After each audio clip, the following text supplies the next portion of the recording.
사람들은 흔히 시간이 약이라고 말합니다.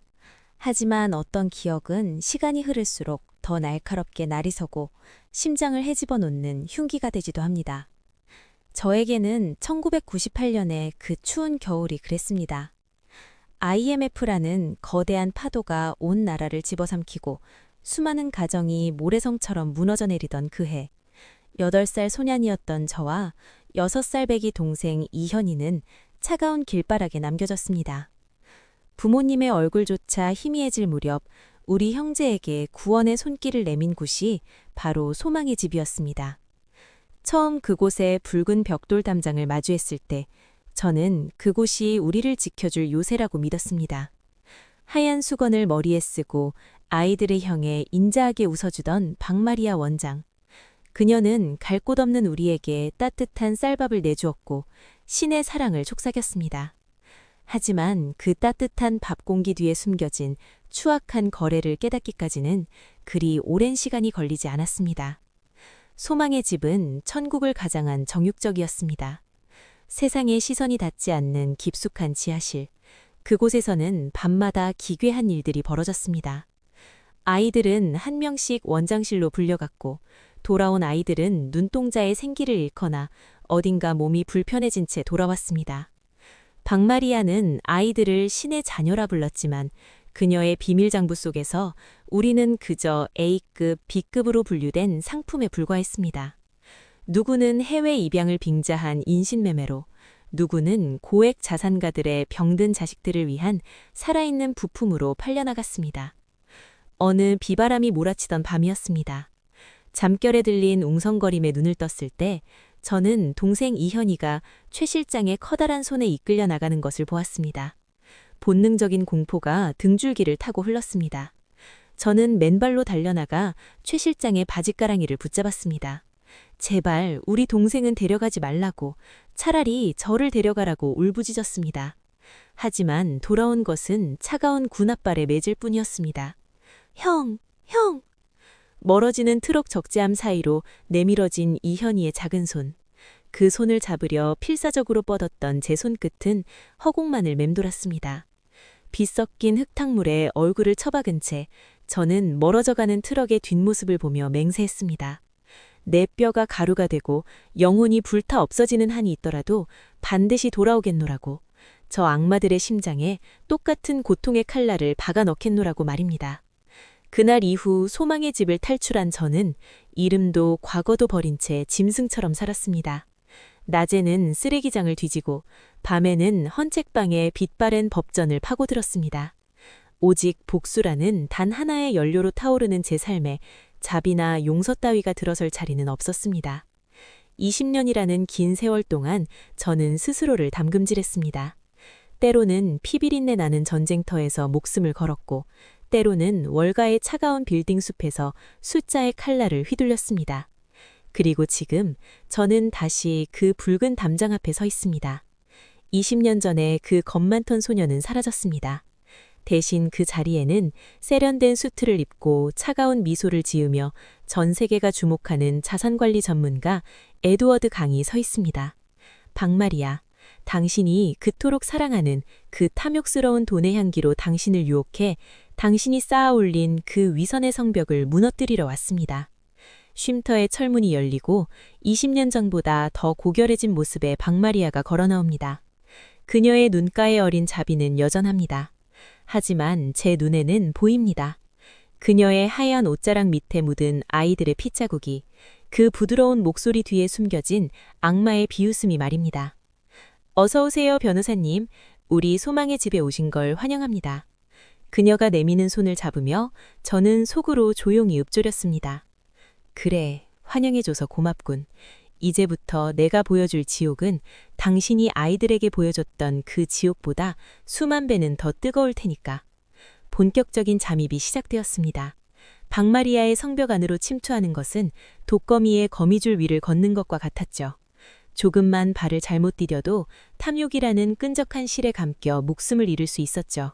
하지만 저는 철저히 에드워드 강이 되었습니다. 감정은 얼음처럼 얼렸고 말투는 유혹의 마천루처럼 차갑고도 세련되게 다듬었습니다. 박마리아는 신중했습니다. 그녀는 제가 가져온 투자 설계도를 수십 번이나 검토했고 사람을 시켜 제 뒷조사를 거듭했습니다. 하지만 그녀가 마주한 것은 제가 20년 동안 치밀하게 조작해둔 완벽한 가짜 이력이었습니다. 월가의 투자은행, 화려한 자산 납치 경력, 그리고 무엇보다 그녀의 구미를 당긴 것은 돈 앞에선 신도 부모도 없다는 저의 철저한 비즈니스 마인드였습니다.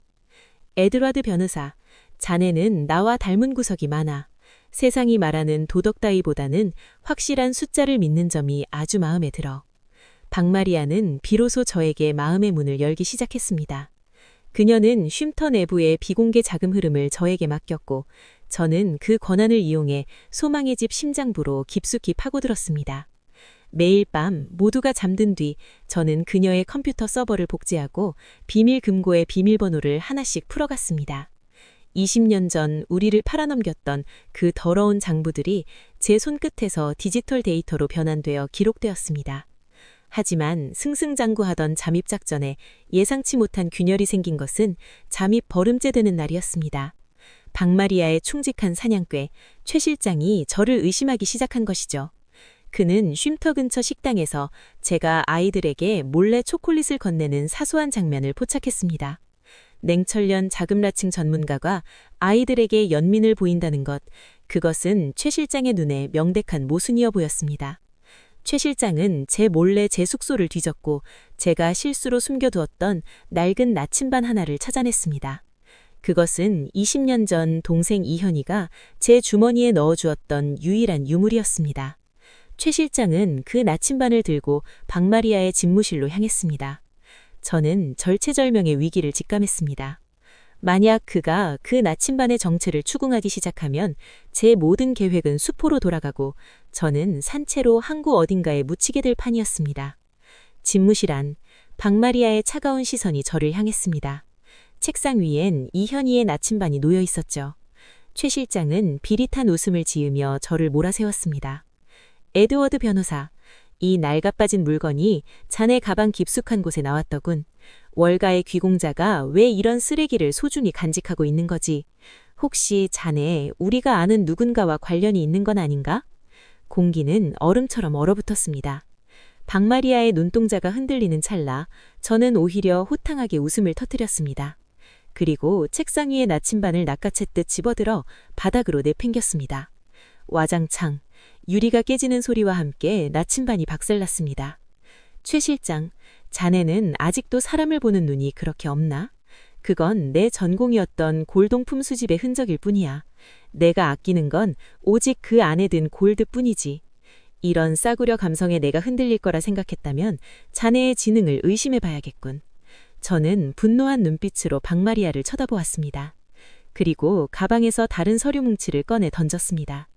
그것은 최 실장이 최근 박마리아 몰래 비자금 일부를 빼돌리려 했다는 정황을 조작한 가짜 증거였습니다. 원장님, 저런 무식한 사냥꾼에게 제 뒷조사를 맡기시는 건 저에 대한 모욕입니다. 오히려 원장님이 신경 써야 할 것은 제 숙소를 뒤지는 저자가 원장님의 주머니를 어떻게 털고 있는지겠죠. 박마리아의 눈빛이 순식간에 최 실장을 향해 날카롭게 꽂혔습니다. 탐욕스러운 인간들은 타인의 배신에는 누구보다 민감했습니다. 박마리아는 최 실장의 뺨을 후려쳤고 그는 당황담에 어버버하며 물러나야 했습니다. 위기를 기회로 바꾼 순간이었습니다. 그날 이후 박마리아는 최 실장보다 저를 더 신뢰하게 되었고 저는 마침내 그녀의 가장 깊숙한 비밀, 해외 인신매매 최종 승인서에 업세스할 수 있었습니다. 하지만 안도할 시간은 없었습니다. 그날 밤 지하실에서 들린 어린아이의 비명은 제 인내심을 한계치로 밀어붙였기 때문입니다. 제가 구해내야 할 민수라는 아이가 내일 새벽 세 번째 상품으로 출국한다는 소식을 들었기 때문입니다. 박마리아의 신뢰를 완전히 얻었지만 아이의 생명줄은 초읽기에 들어갔습니다.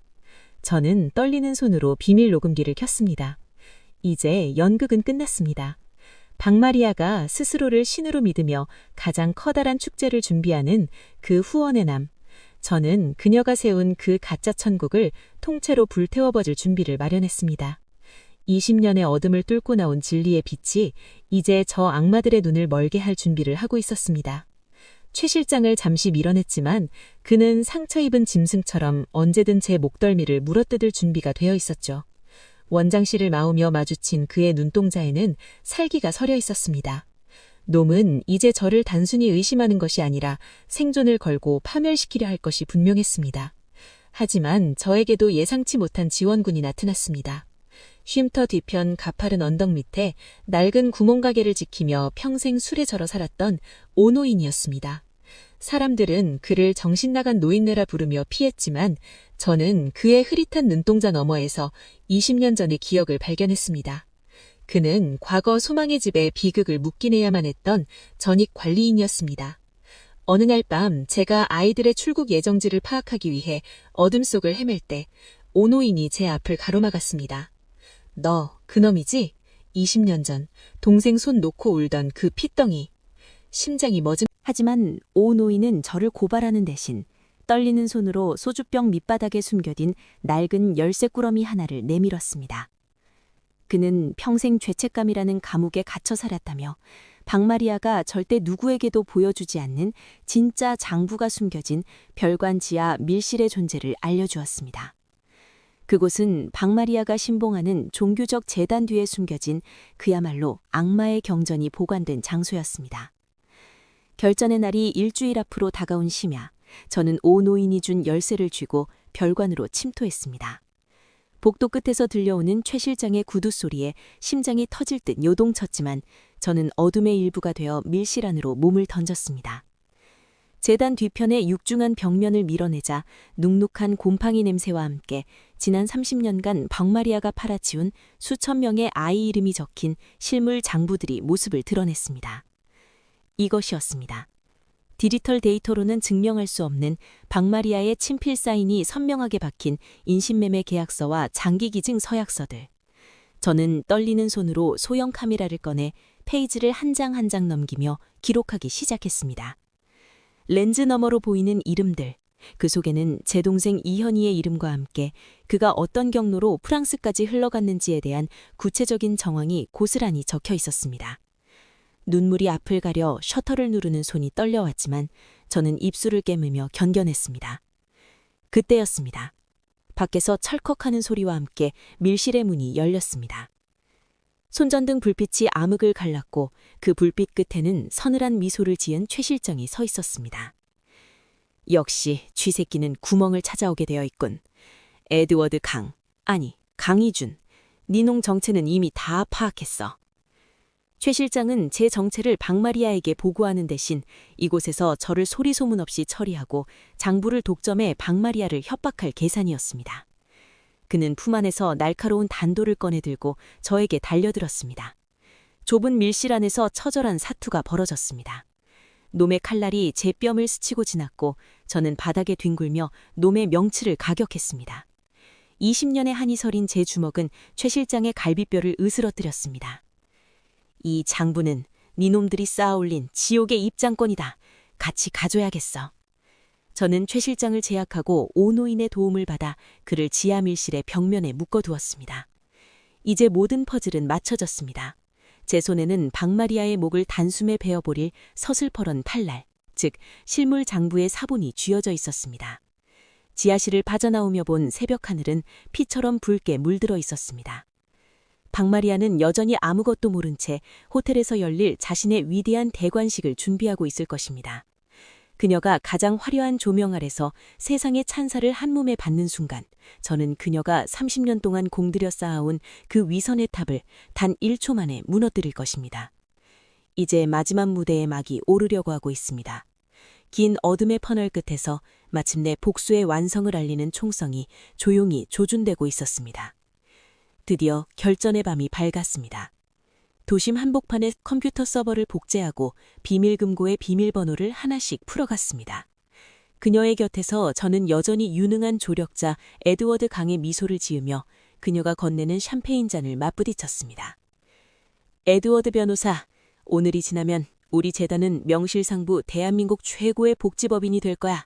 자네 덕분에 내 소원이 이루어졌군. 박마리아의 목소리는 승리의 도취에 떨리고 있었습니다. 하지만 그녀는 몰랐습니다. 그녀가 마시는 그 달콤한 샴페인이 실은 자신의 몰락을 축하하는 독배라는 것을 말입니다. 저는 주머니 속의 리모컨을 만지며 무대 뒤의 상황을 체크했습니다. 오 노인을 통해 빼돌린 실물 장부의 데이터는 이미 방송국과 검찰 그리고 행사장 메인 서버에 업로드가 완료된 상태였습니다. 행사가 절정에 달해 박마리아가 단상 위로 올라갔습니다. 그녀는 가증스럽게도 눈시울을 붉히며 아이들의 사진을 스크린에 띄웠습니다. 이 아이들은 제 목숨보다 중요합니다. 부모에게 버림받은 이 가엾은 영혼들을 위해 저 박마리아는 남은 생을 바칠 것입니다. 박수갈채가 커져나오는 순간 저는 마침내 무대 중앙으로 걸어나갔습니다. 박마리아는 제가 기부금 전달식을 진행하러 나온 줄 알고 환하게 웃으며 마이크를 넘겼습니다. 하지만 제가 마이크를 잡고 내뱉은 첫 마디는 장내를 일순간 정적으로 몰아넣었습니다. 방금 박 원장님이 말씀하신 그 목숨보다 중요한 아이들이 지금 이 시간 평택항 7번 부두 냉동 컨테이너 안에서 산소 부족으로 죽어가고 있다는 사실도 알고 계십니까? 박마리아의 얼굴이 순식간에 흑빛으로 변했습니다. 당황한 그녀가 마이크를 뺏으려 했지만 저는 그녀의 손을 거칠게 뿌리치며 스크린을 향해 리모컨을 눌렀습니다. 보십시오. 이것이 당신들이 성자라 부르던 여자의 진짜 얼굴입니다. 대형 스크린에 박마리아의 인자한 미소 대신 조금 전 오 노인이 목숨을 걸고 촬영한 항구의 실시간 영상이 나타났습니다. 최 실장을 대신해 아이들을 나르던 용역들이 아이들의 입을 테이프로 막고 컨테이너에 밀어넣는 잔인한 광경이 생중계되었습니다. 이어서 30년치 인신매매 기록이 담긴 비밀 장부의 친필 페이지들이 한 장 한 장 넘겨가며 장내를 경악의 도가니로 만들었습니다. 이건 조작이야. 에드워드 강, 니놈이 감히! 박마리아가 비명을 질렀지만 이미 늦었습니다. 장내에 대기하고 있던 수사관들이 단상 위로 들이닥쳤습니다. 하지만 박마리아는 교활했습니다. 혼란을 틈타 미리 준비한 비상통로로 몸을 날렸고 대기하고 있던 최 실장의 부하들이 그녀를 태우고 호텔을 빠져나갔습니다. 놈들이 항구로 갑니다. 아이들이 위험해요. 저는 곧바로 주차장으로 달려가 가속 페달을 밟았습니다. 호텔에서 평택항까지 이어지는 고속도로니에서 숨막히는 추격전이 벌어졌습니다. 박마리아의 차를 호위하던 검은 세단들이 제 차를 들이받으며 진로를 방해했지만 20년을 기다렸던 사냥꾼의 집념은 꺾을 수 없었습니다. 저는 차차를 긁히지만서도 놈들의 차를 도로 밖으로 밀어내며 평택항 부두를 향해 질주했습니다. 자정의 항구는 거대한 기계물들이 숨을 쉬는 듯한 소음으로 가득했습니다. 박마리아의 차가 7번 부두 앞에 멈춰섰고 그녀는 광기 어린 눈으로 컨테이너 문을 열라고 소리쳤습니다. 다 죽여버려! 증거만 없애면 다시 시작할 수 있어! 용역들이 기름통을 들고 컨테이너에 불을 붙이려던 찰나 제 차가 그들 사이를 뚫고 돌진했습니다. 끼익하는 괴음과 함께 차에서 내린 저는 쇠파이프를 들고 달려드는 용역들과 사투를 벌였습니다. 팔이 베이고 어깨가 탈구되는 고통 속에서도 제 눈은 오직 하나, 아이들이 갇힌 컨테이너만을 향해 있었습니다. 안 돼! 안 돼! 저는 불이 붙으려는 컨테이너 문으로 달려가 맨손으로 뜨거운 빗장을 잡아당겼습니다. 손바닥에 살점이 타들어가는 냄새가 났지만 아무런 통증도 느껴지지 않았습니다. 오직 20년 전 놓쳐버린 동생의 손, 그 손을 이번에는 절대 놓치지 않겠다는 일념뿐이었습니다. 우즈끈하며 문이 열리는 순간 안에서 희미한 신음과 함께 민수 등의 아이들이 쏟아져 나왔습니다. 저는 아이들을 하나하나 밖으로 끌어냈습니다. 마지막 아이를 품에 안고 나왔을 때 멀리서 경찰차의 사이렌이 항구의 어둠을 가르며 다가오고 있었습니다. 박마리아는 바닷가 끝에서 수갑을 찬 채 저를 노려보고 있었습니다. 그녀의 백발은 엉망이 됐고 하얀 드레스는 오물로 올럭져 있었습니다. 그녀의 가짜 천국이 완전히 불타 없어진 순간이었습니다. 저는 숨을 헐떡이며 아이들을 감싸 안았습니다. 20년 전 빛바다 아래서 놓쳤던 그 따뜻한 생명의 무게가 이제야 제 품 안에서 온전히 느껴지고 있었습니다. 이제 괜찮아. 이제 다시는 아무도 너희를 어둠 속에 가두지 못해. 저는 타버린 손으로 민수의 눈물을 닦아주며 멀어지는 박마리아의 뒷모습을 보았습니다. 정의는 더디왔지만 결코 길을 잃지는 않았습니다. 항구의 새벽이 밝아오고 있었습니다. 그것은 피로 물든 복수의 끝이야 눈사람의 생명을 알리는 눈부신 여명이었습니다. 박마리아가 예맹되고 최 실장의 일당들이 모두 검거된 후 평택항의 아침은 기적처럼 평화로웠습니다. 아이들은 안전하게 보호소로 옮겨졌고 그들을 가두었던 차가운 컨테이너는 이제 추악한 범죄의 증거물로 남겨졌습니다. 저는 화상을 입은 손에 방대를 감은 채 부두 끝에 앉아 떠오르는 새벽을 바라보았습니다. 20년 동안 저를 움직이게 했던 그 뜨거운 분노의 불꽃이 비로소 잔잔한 안식의 파도로 변해가는 것을 느꼈습니다. 복수는 끝났지만 저에게 남겨진 숙제가 있었습니다. 박마리아의 비밀장부에서 찾아낸 유일한 단서, 프랑스로 입양 보내진 내 동생 이현을 찾는 일이었습니다. 저는 변호사라는 지위와 그동안 쌓아온 모든 네트워크를 동원했습니다. 박마리아가 저지른 인신매매의 실체가 전 세계 뉴스에 대특필되는 과정에서 프랑스 정부와 인권단체들도 적극적으로 협조하기 시작했습니다. 그로부터 반년 뒤 프랑스의 어느 작은 예술마을에서 편지 한 통이 도착했습니다. 그곳에는 촉망받는 신입 화가로 활동 중인 한 청년의 이야기가 담겨 있었다고 했습니다. 그 청년은 입양된 이후 줄곧 기억의 조각 시리즈라는 연작 시리즈를 그려왔다고 했습니다. 편지를 읽어내려가던 제 눈물은 종이를 적셨습니다. 현이도 저를 잊지 않고 기다려왔던 것입니다. 재회의 날 인천공항 입국장 앞은 설렘과 긴장감으로 가득했습니다. 수많은 인파 속에서 문이 열리고 한 청년이 걸어 나왔습니다. 20년 전에 그 앳된 얼굴은 사라졌지만 저를 바라보며 멈춰선 그 선한 눈동자는 분명 제 동생 현이었습니다. 우리는 한참 동안 아무 말도 하지 못한 채 서로를 바라보았습니다. 20년의 공백을 메우기엔 미안하다는 말조차 너무나 가벼웠으니까요. 형, 이제 비 안 맞네? 현이가 서툰 한국말로 건넨 첫 마디에 저는 참던 울음을 터뜨리며 동생을 안았습니다. 그 옛날 소망의 집 뒤뜰에서 나눴던 그 체온, 빗물에 젖어 떨던 그 작은 어깨가 이제는 저보다 더 든든한 사나이의 어깨가 되어 돌아왔습니다. 20년 전 끊어졌던 우리 형제의 시간이 다시 흐르기 시작한 순간이었습니다. 이후 저는 소망의 집을 완전히 허물어버렸습니다.